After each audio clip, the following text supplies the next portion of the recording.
لوگوں تم کو زیادہ سے زیادہ مال سمیٹنے کی خواہش نے غفلت میں ڈالے رکھا، یہاں تک کہ تم نے قبریں جا دیکھی۔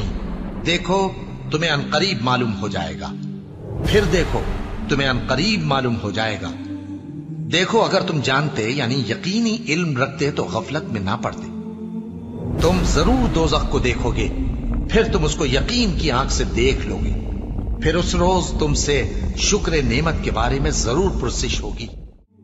اب میرے بھائیوں، اگلی سورت جو ہے وہ میری فیوریٹ ترین سورتوں میں سے ہے قرآن حکیم میں۔ قیامت مضمر ہے جی سورت کے اندر۔ اس وقت امت کا سب سے بڑا مسئلہ یہی ہے۔ جو جامع ترمذی میں حدیث ہے کہ ہر امت کا کوئی نہ کوئی فتنہ ہے، اور میری امت کا فتنہ مال ہے۔ یہ سورت اسی فتنے کو ایڈریس کرتی ہے۔ الہاکم التکاثر، غافل رکھا تمہیں، ہلاک کر دیا تمہیں زیادہ مال جمع کرنے کی ہوس نے، حتی زرتم المقابر، یہاں تک کہ تم نے قبروں کا منہ دیکھا، یعنی مرتے دم تک مال مال مال مال، اینڈ کوئی نہیں ہے جب تک کہ قبر کی مٹی میں نہ جا کے مل جاؤ۔ اور بخاری اور مسلم دونوں میں ایک حدیث موجود ہے متفقن علیہ کہ نبی علیہ السلام نے یہی سورت پوری تلاوت کی، پوری سورت پڑھنے کے بعد کہا کہ آدمی کہتا ہے میرا مال میرا مال میرا مال، یہی کہتے کہتے مر جاتا ہے۔ حالانکہ تیرا مال تو وہ ہے جو تو نے کھا پی لیا یا پہن کر بوسیدہ کر لیا کپڑے، یا آخرت میں اللہ کے لیے بھیج کے اللہ کی راہ میں خرچ کر کے اپنے لیے سٹور کر لیا، یعنی جو اللہ کی راہ میں خرچ کرتے ہو یہ تمہارا مال ہے، باقی تو تیرے وارثوں کا مال ہے۔ بخاری اور مسلم دونوں میں حدیث ہے، نبی علیہ السلام نے فرمایا انسان کے 3 دوست ہیں، ایک ہی ساتھ جاتا ہے، 2 باہر ہی رہ جاتے ہیں، اس کے رشتہ دار اور مال یہ قبر سے باہر رہ جاتے ہیں، اور اس کے اعمال قبر میں ساتھ جاتے ہیں۔ بخاری اور مسلم دونوں میں حدیث موجود ہے، نبی علیہ السلام نے فرمایا کہ ابن آدم کے پاس اگر سونے کی 2 وادیاں ہو نا تو وہ کہے گا تیسری بھی آ جائے، اس کا پیٹ صرف قبر کی مٹی بھرے گا۔ یہ لالچ ایسی چیز ہے جس کے پاس مال آ جائے اس کی بھی ختم نہیں ہوتی، یہ قبر کی مٹی اس کا پیٹ بھرے گی۔ یہ ساری حدیثیں بخاری مسلم میں جتنی میں بیان کر رہا ہوں، باہر کی کتابوں سے، اور یہ تقریباً آلموسٹ 17 رکت انگیز حدیثیں میں نے مسئلہ نمبر 51 میں ریکارڈ کروائی ہیں، جس میں نے یہ صورت بھی ڈسکس کی تھی، اور 17 احادیث بخاری اور مسلم سے۔ وہ سننے والا لیکچر ہے، قبلہ صحیح کرنے والا لیکچر ہے، مسئلہ نمبر 51۔ کلا سوف تعلمون، ہاں ہاں تم جلد ہی جان جاؤ گے، ثم کلا سوف تعلمون، پھر تم سے کہتے ہیں ہاں ہاں ان قریب تمہیں معلوم ہو جائے گا۔ کلا لو تعلمون علم الیقین، ہاں تم یقینی طور پر جان جاؤ گے۔ یقین تو اسی وقت آنا جب چیز سامنے آ جائے گی۔ لترون الجحیم، تم دیکھ کر رہو گے دوزخ کی آگ کو۔ ثم لترونها عین الیقین، اس کے بعد تمہیں دوزخ کی جو آگ کو دیکھ کر اپنی آنکھوں سے یقین آ جائے گا، لیکن اس میں فائدہ کوئی نہیں ہونا۔ ثم لتسألن یومئذ عن النعیم، اس دن پھر تم سے اللہ تعالیٰ ہر اس نعمت کے بارے میں پوچھے گا جو اس نے دنیا میں تمہیں وہ نعمت دی تھی۔ لوگوں تم کو زیادہ سے زیادہ مال سمیٹنے کی خواہش نے غفلت میں ڈالے رکھا، یہاں تک کہ تم نے قبریں جا دیکھی۔ دیکھو تمہیں عنقریب معلوم ہو جائے گا، پھر دیکھو تمہیں عنقریب معلوم ہو جائے گا۔ دیکھو اگر تم جانتے یعنی یقینی علم رکھتے تو غفلت میں نہ پڑتے۔ تم ضرور دوزخ کو دیکھو گے، پھر تم اس کو یقین کی آنکھ سے دیکھ لو گے، پھر اس روز تم سے شکر نعمت کے بارے میں ضرور پرسش ہوگی۔ آنکھ، کان، عقل، یہ ساری چیزیں دی تھی، ان کو یوٹیلائز کر کے اللہ کی اطاعت کیوں نہیں اختیار کی؟ ایک ایک نعمت کے بارے میں پوچھا جائے گا۔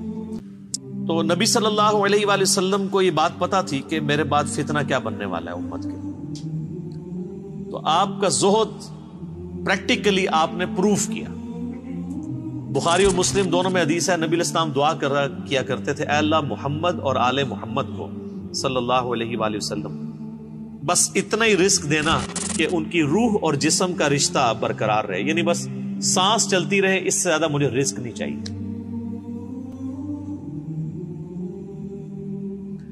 سر جن لوگوں نے یہ حدیثیں نبی علیہ السلام سے سنی ہوئی تھی انہوں نے دنیا کو 3 طلاقیں دینی تھی نا، انہوں نے ابو ذر غفاری پھر بننا ہی تھا۔ ابو ذر غفاری کے اوپر میرا کلپ دیکھیں، رات کو میں دوبارہ دیکھ رہا تھا وہ کلپ، آپ کسی اور دنیا میں چلے جائیں گے۔ یوٹیوب پہ جا کے لکھیں سیدنا ابو ذر غفاری کہ انہوں نے کتنی کمٹمنٹ کے ساتھ زہد کی زندگی گزاری ہے۔ ایون صحابہ سے بھی وہ لڑتے تھے اس معاملے میں کہ نبی علیہ السلام کی یہ زندگی نہیں تھی جو تم گزار، اور وہ جو کچھ فورسی کر رہے تھے حضرت عثمان کے دور میں، پھر آپ نے دیکھ لیا کہ پھر اس کا انجام کیا نکلا۔ اور بخاری اور مسلم دونوں میں حدیث ہے، نبی علیہ السلام نے اپنی وفات سے 1 مہینہ پہلے شہدائے احد کے قبرستان میں جا کے ان کی قبروں کے اوپر جنازہ دوبارہ پڑھا۔ 8 سال کے بعد 3 ہجری میں غزوہ احد ہوا اور 11 ہجری میں نبی علیہ السلام کی وفات ہوئی، تو آپ نے اپنی وفات سے 1 مہینہ پہلے وہاں پہ خطبہ دیا۔ میں نے کربلا والے ریسرچ پیپر میں خطبہ ڈالا بھی ہوا ہے۔ آپ علیہ السلام نے قبرستان میں خطبہ دیا عبرت کے لیے کہ مرنے کے بعد سب نے ادھر ہی آنا ہے، چونکہ آپ بھی دنیا سے جا رہے تھے، آپ کو اللہ نے بتا دیا۔ اور حدیث کے الفاظ ہیں، عقبہ بن عامر کہتے ہیں کہ میں نے آخری دفعہ رسول اللہ کو ممبر پہ اسی دن دیکھا تھا، اس کے بعد میں نے حضور کو ممبر پہ چڑھے ہوئے نہیں دیکھا۔ آپ فرمایا لوگوں،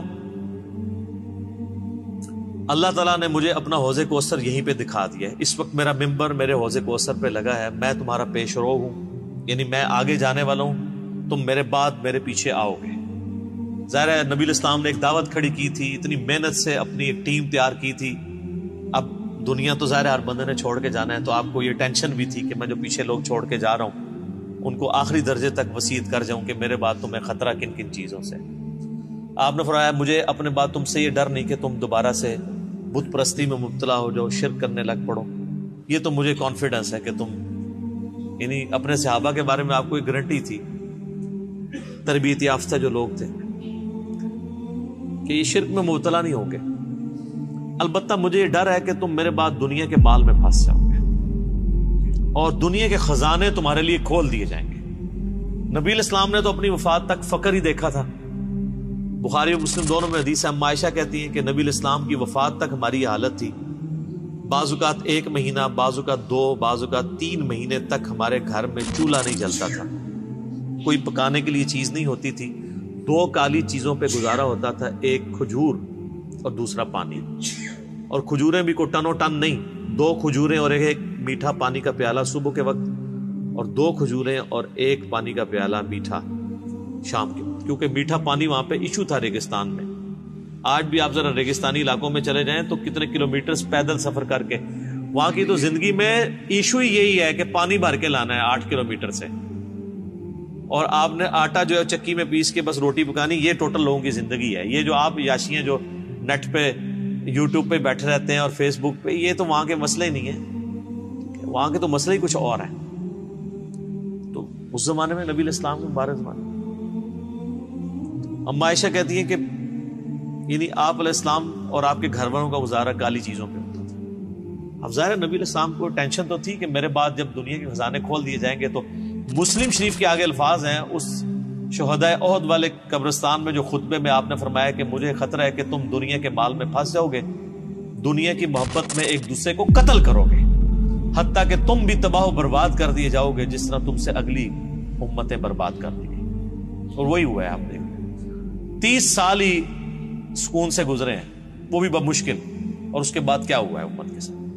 پھر اسلام کا عروج تو نیچے ہی آیا ہے، مسلمانوں کا عروج اوپر گیا۔ ظاہر ہے سپر پاور تھی، اس کا ایکسپلوژن تھا، جب بھی آج امریکہ سپر پاور ہے تو سر وہ بھی بدماشی کر رہا ہے، اس وقت ہم سپر پاور تھے، ہم بھی کسی کو کھنگڑ نہیں دے دیں، ٹھیک ہے، تو وہ ایک سپر پاور کا ایکسپلوژن تھا، اسلامی حکومتیں نہیں تھی، مسلمان حکومتیں تھیں۔ کس کی جرت ہے کہ وہ کہہ دے گے جو سلطنت مغلیہ کی حکومت اسلامی حکومت تھی؟ میرا خود تعلق مغلیہ خاندان سے ہے، میں کیسے یہ کہہ دوں؟ اللہ کو جان دینی، مسلمانوں کی حکومتیں تھیں، اسلامی حکومتیں تو کوئی نہیں تھی نہ۔ سلطنت عثمانیہ جو ہے وہ اسلامی حکومت تھی، مسلمانوں کی حکومت تھی۔ تو آپ علیہ السلام کو بتا دیا گیا کہ فتنہ مال ہے۔ اللہم من احییتہ منا فاحیہ علی الاسلام ومن توفیتہ منا فتوفہ علی الایمان، اللہم ثبتنا علی الایمان، اللہم ثبتنا علی القرآن، اللہم ثبتنا علی الاسلام، اللہم اجرنا من النار، اللہم اجرنا من النار، اللہم اجرنا من النار، آمین۔